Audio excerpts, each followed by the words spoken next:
আসসালামু আলাইকুম। আমি মোহাম্মদ আবু আল হাদি, স্কয়ার পেস্টিসাইড ইউটিউব চ্যানেলের পক্ষ থেকে আপনাদের সবাইকে স্বাগতম। আজকে আমি আপনাদের সাথে বাজারের সবচাইতে উন্নত মানের একটি ছত্রাকনাশক নিয়ে কথা বলবো। ছত্রাকনাশকটি হলো কাজিম।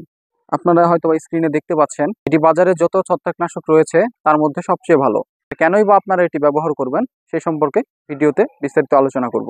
কাজিম হলো বহুগুণ ক্রিয়াসম্পন্ন একটি ছত্রাকনাশক।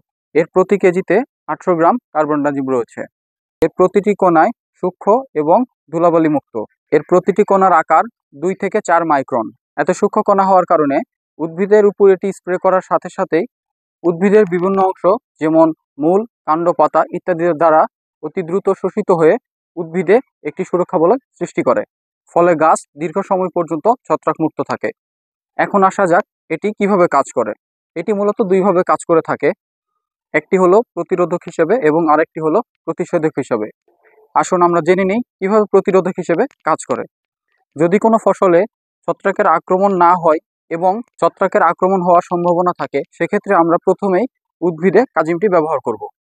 ওই উদ্ভিদ বা জমিতে কখনো ছত্রাকের আক্রমণটা হবে না। এবার আসি প্রতিষেধক হিসেবে কিভাবে কাজ করে।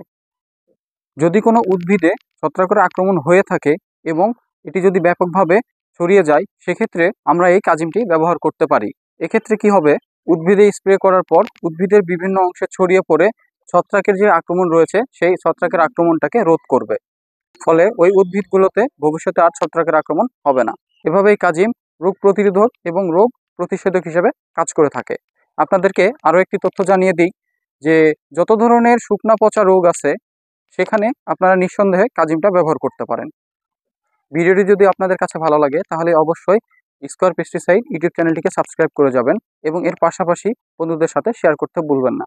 আর হ্যাঁ, কাজিম কোন উদ্ভিদে কী পরিমাণ ব্যবহার করবেন সেটি জানতে কমেন্ট করুন এবং আশা করি আপনাদের সমস্যার সমাধান করে দেওয়ার চেষ্টা করব ইনশাআল্লাহ।